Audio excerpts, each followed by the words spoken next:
Sorry for the TPK. Let's go. Come on in, join the show, take a seat, grab a hoe, kick your feet up on the desk, man, cause we about to roll, play some D&D, baby. We ain't nothing but mammals, and yes, we do it like they do on the Discovery Channel. We got people wild shaping, barbarians raging, Goop trying to gobble cause goblins are fucking cannibals. This is Dungeons and Dragons with lots of drunken asses, so send your kids to their room, break out the secret stashes. Hey, kids. No discussion about what's fair and right, this is us living life by a paradise. So, step on down to our lair of mice, face stepping right through your screen into paradise. Yo! This is paradise. Nothing's off limits in our paradise. It's a fucking D&D. This is paradise. Nothing's off limits in our paradise. Going as far as you can see. This is paradise. Nothing's off limits in our paradise. Fucking all the succubies. This is paradise. Heretic, I think you meant succubi. I know what the fuck I meant. Roll for initiative.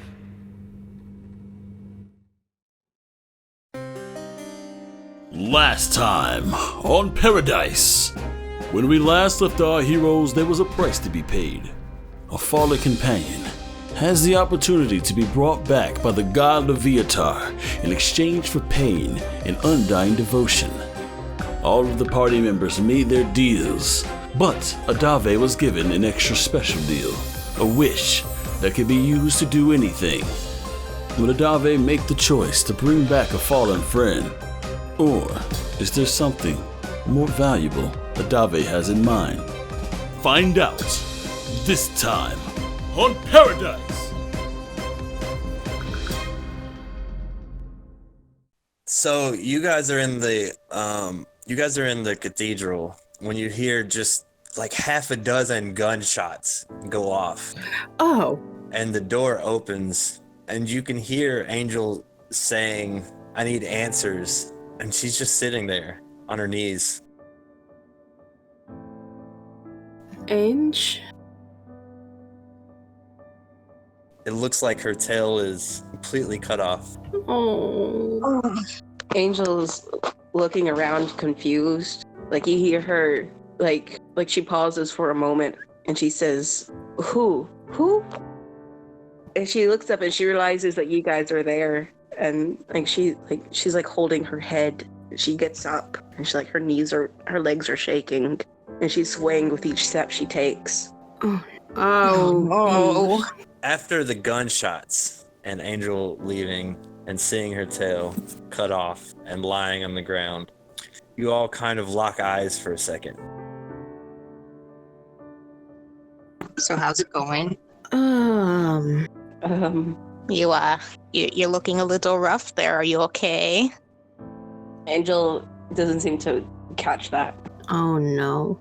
I'm gonna put my hand in front of her face and beckon towards me just to try and get her attention so she'll look at my face. Yeah, she's looking at you now. And I'm going to point to my ear. Oh, I can read lips, you can just say what you want to say. Is it gone? Yeah. Oh. Shit. Oh, shit. Well, new rule. If you need to talk to Angel, get her attention first. Yeah. You see the body of Goop kind of dissolve into the room on the floor directly in front of Angel. Oh, I'm not a medical professional, but is that supposed to happen? Don't like that. Hey, Angel. Adavei will wave. Angel looks. What the fuck was that? Livia Tart said she had it handled. So what? Now we just wait? I don't know if what I gave and what Adavei gave was enough, but she did take the offers. Shit. I guess there's nothing we can do now but leave it to the test of time. Can try to check Goop over. Is she breathing, heart beating? Has anything changed? Nope, Goop's still dead. I think Goop's body literally dissolved into the floor. No, like dissolved out of the floor. Oh. Goop wasn't there and then she was. You said this is a cathedral, right? Correct. Is there like an altar or something? Yes. Angel's going to pick Goop up and lay her down on the altar. Kara's fretting and pacing like that mom that got told to stand outside at the doctor's office. The altar's pretty clean. As you set Goop on it, it's about twice her size. Angel is going to get on her knees and start praying. Adavei, what are you doing? Adavei will watch silently, as if contemplating something. As if contemplating something, or actually contemplating something? He looks like he's contemplating. Yeah. I just want to make sure you understood the deal. Yeah, that's what he's contemplating. Okay. As Goop just lays there and Angel begins to pray, Angel, you hear a voice that comes to you and says, "It was you in a past life. Me. You watched your family all be killed by a sibling. That's why you have your commitment issue." That makes sense. The voice stops after a bit with somewhat of like, you get the feeling that there's more to come. It's almost like this relieving weight lifting off your shoulders. You feel lighter. You feel more at one with yourself, still searching for answers. But what about her? I did what you said. I gave for her. What, was I not enough? Her soul's not with me. I've done my part. It's not up to me anymore. Oh God. What do you know what we can do, Livia Tart? You don't receive an answer, as you just are met with this eerily new silence that you've come to know as your deafness. Adavei will lean back to the back of the statue, and he sighs, "Well, honestly and truly, how much are we willing to go for Goop's soul? Is this something that we really, really want?" Angel is looking at you while you're saying this, and I've given up this much. I'm seeing this through. I assume you're not going to give up until we get her right. Yes. Kara? I have more I can give. I have more I'm willing to give. She was young and she was learning, and she deserves this chance. Hey, DM. Yeah. I have a question. Yeah. With the thing that I was given... You do not need material components. Wait, I do not, or what? You do not. You do not. But am I able to do it now? Correct. All right. Or you could use it for whatever Adavei would like to use it for, but it's up to Adavei. Oh. Heretic, you jerk. That is exactly how you turn the party against each other. Well done. Everybody was given something and nobody knows what the others were given. This is perfect. I mean, come on, Goop, I get it. Adavei. Goop was young. Goop was full of energy and life, but she was a goblin. Angel's looking hard at you, Adavei. And you're a drow. I don't mean it like that. You hear a voice, Adavei, in your head as you're talking, says, "My dear, think of all the powers that could be had. Is this something you want to waste right now?" Yeah. I mean, like, what, goblins live to, like, what, 30? How long is that? We can get a new one. Adavei. Kid, this is what's happened to you. I'm just speaking the truth, you know? I mean, we've been here in this whole place, this island, and we're just going to squander our time looking for a way to bring back one single goblin.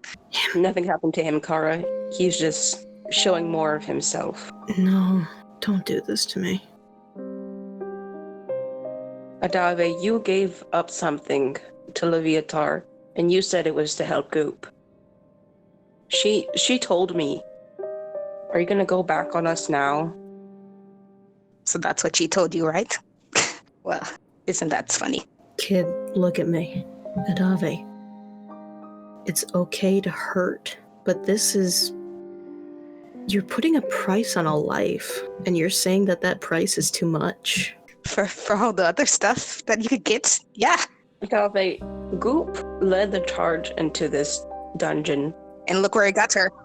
You guys could have went off on yourselves. You would still be dead in a closet with a rotting hand if it weren't for her. I didn't ask you to come get me. You came after me yourselves. But aren't you fucking grateful you did? Because you couldn't keep up with what Livia Tart had to give you? Because you bitched out?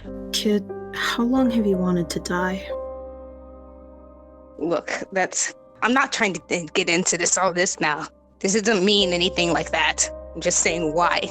Imagine all these great things you could do. You want to waste it on a goblin. She's not just a goblin. I don't want any of those things, and it's not a waste. If it's a price that we're willing to pay, that doesn't make it wasteful. Whatever else I could ask her for, I don't want it. You know me, I just want to be outside, green and trees, and just walk, fight, run. But I want people to do that with.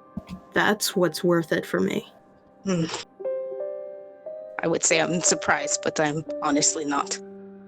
I guess if that's really how you truly feel. Why are you acting like this is a betrayal? I'm not. I just don't understand. But I guess that's on me, huh?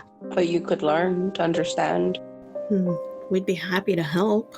It's not fun being confused. Gods know I am most of the time. But that's another reason why having people is good. Why having someone who'll do these kinds of things for you is so freeing.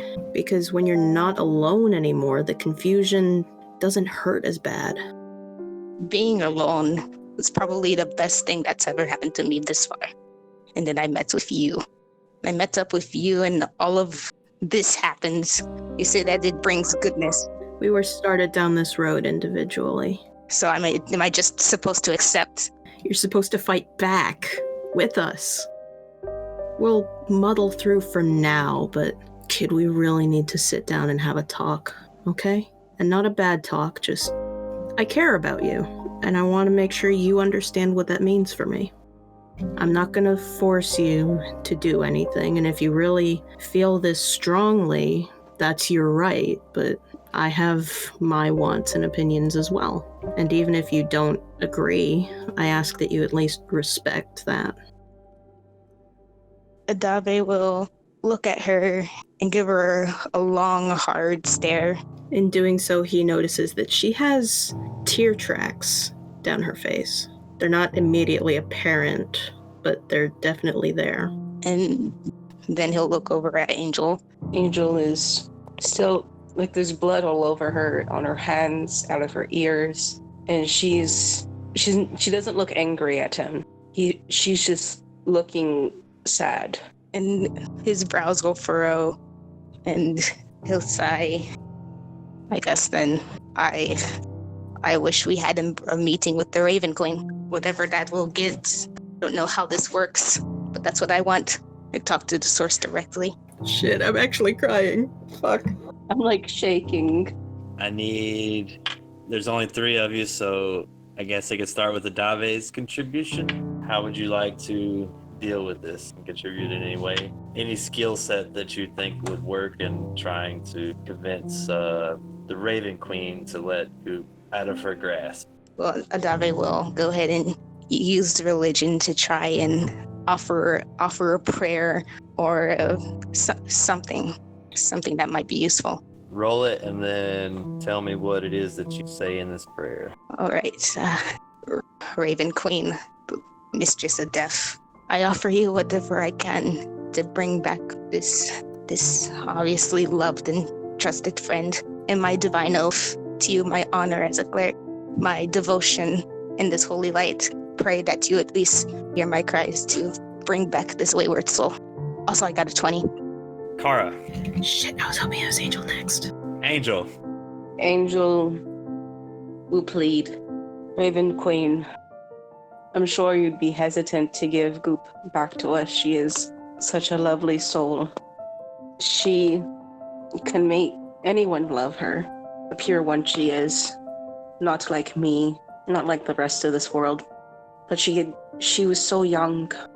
She had so much to learn, and she deserves another chance at life.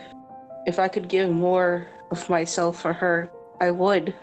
Please, oh great one, give her back to us. That was really good. Another 20. Kara's going to stand and move off to the side where there's a bit more space.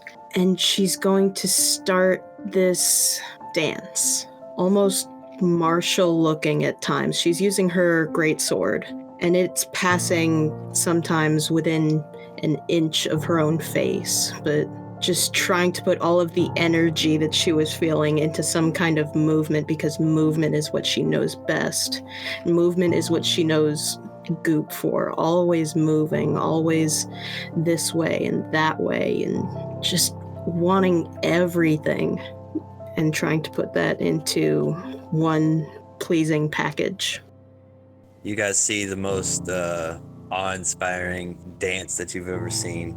You guys, as soon as the dances came to an end, you stare at Goop's lifeless body on the altar.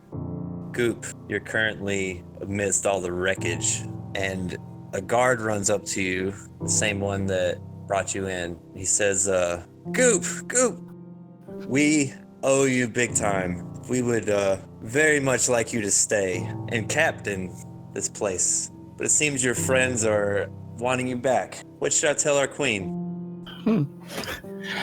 They're calling me all the way from the other life, huh? Yeah. Do you want to stay here and captain, or? Goop looks down at her feet for a moment and then looks around at the rest of the, what I'm assuming are celebrating troops.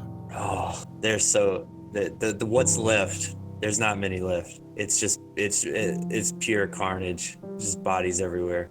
Goop looks up at the tower. It's the Raven Queen / King looking down at me right now. He's looking right in your eyes. Goop pauses for a moment. As much as I would love to stay here and be captain, it seems like my family's calling me. Sounds like I need to go back home. The guard turns around and looks at the queen and nods his head. Adavei, Kara, and Angel. You see movement.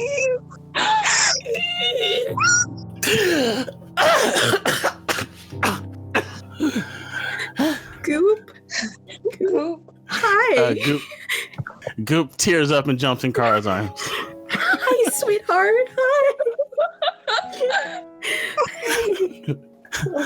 I'm back.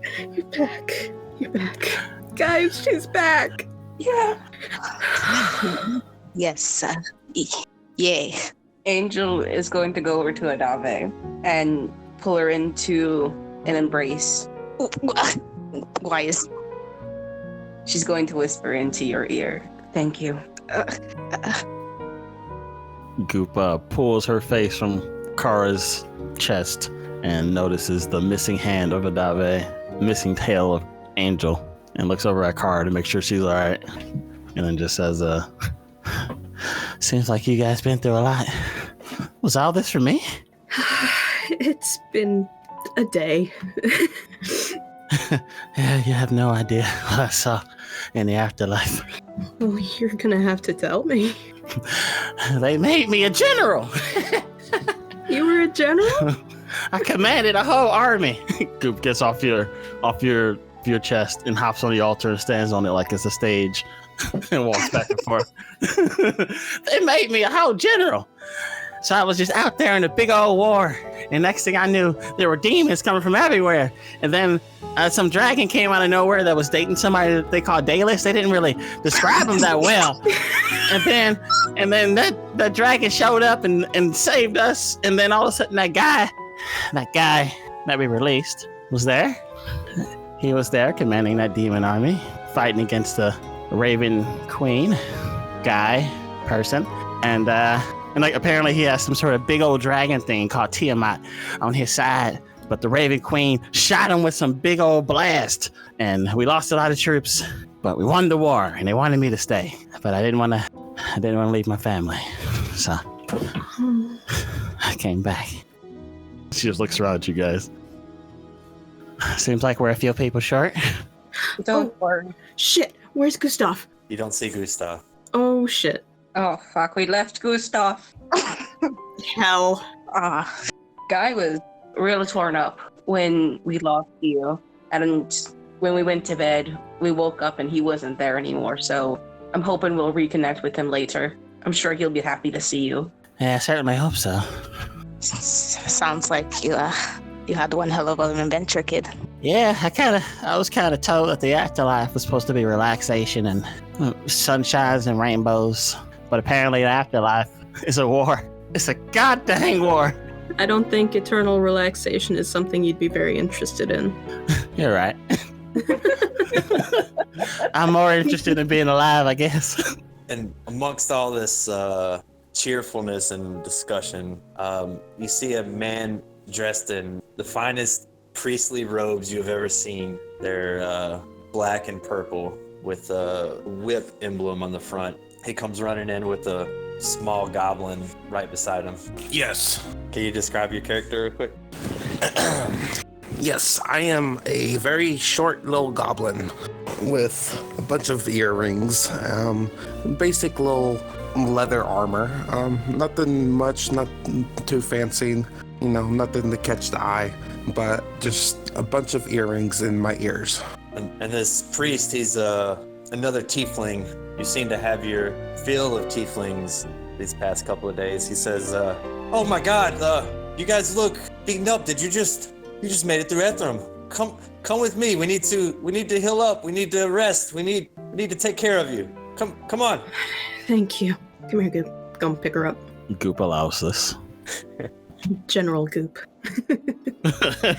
You guys are escorted through the cathedral out to through like an office, like a church office almost, and into separate bedrooms. It's your choice if you want to separate into bedrooms, but he just kind of points and he says, you can stay here, relax, you've been through a lot. Thank you. As he holds his hand out, and a few of his maidens come with wet towels and bandages to clean you guys up and heal any of the wounds that are left over from this journey. So what was it like in the Ethereum? I've never had the courage to go through myself. It was enlightening. Taxing for sure. I died. There's that. Well, my friend, it seems you're alive now, so... What's with this other goblin with you? Oh, this is My name is Vrom. I picked him up recently. He's been helping around here. Nice to meet you, Vrom. What you all about? Nice to meet you. What's your name? Everybody I know calls me Goop. Well, everybody I know calls me Vrom. Oh! It's two little kids meeting in the grocery store and they just immediately hit it off. You have 2 children now. I have 3 children. Who's the third one? The purple boy. The scummy purple boy. I believe this. It's your baby, You Adavei. Adavei is baby. He's scum baby, but he's baby. Well, it's nice to meet you, Vrom. It's nice to meet you too, Goop. Did you get taken away from your clan too? No, I actually kind of ran away from mine. Oh, I was stolen from mine. Interesting. Were your friends trying to eat you too? Not that I can remember, no. That could be a thing though. I'm not too sure. Interesting. We were always too hungry to try to eat each other. We were always just looking for food. Oh, I guess we solved that problem pretty early. You guys sound pretty smart. I guess so, right? So, should we make dinner for our guests? And he looks at the maids as they kind of scurry off. I got some pocket bacon if you want some. Pocket bacon? Yeah, it's bacon that's in my pocket. Pocket bacon. Yeah, I've had it in here. I kind of forgot how long it's been, but do you want some? I'll wait for the maids. I'll take a bit, sweetheart. Okay, here you go.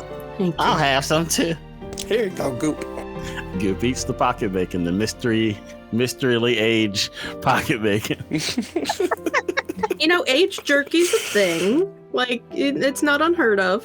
Goop pulls some lint out of her mouth, notices that it's lint, and puts it back in her mouth. Adavei leans into Kara and she goes, This is the one. This is it. Yep. Disturbed look goes on. What's with him? He's having a bit of trouble at the moment, but I'm trying to help him. Well, whatever you do, don't try to give him a high five, okay? What happens? Well, he's missing an arm, silly. I mean, hand, silly. That's true. We can use the other one, though. A left-handed high five? That's awkward. Yeah, you're right. That just means I gotta save my high fives for you. If that hand's still laying around, though, slide it under my door. No, you don't get to eat Adavei's hand. Rom is just kind of just standing there with like his cheeks like puffed out, just staring at y'all with wide eyes. Hold on. Can we go back to the cathedral? Because I could give Goop my tail. I don't think there's much to eat on a tail, even a tiefling tail. Why are we talking about eating people? It's a running joke. Wait, what's it? Jokes can't run though. This is true. I don't know. Okay. It's just something we have between each other, like special jokes that you just have with your friends. Friends. Yeah. I don't know this word. Oh.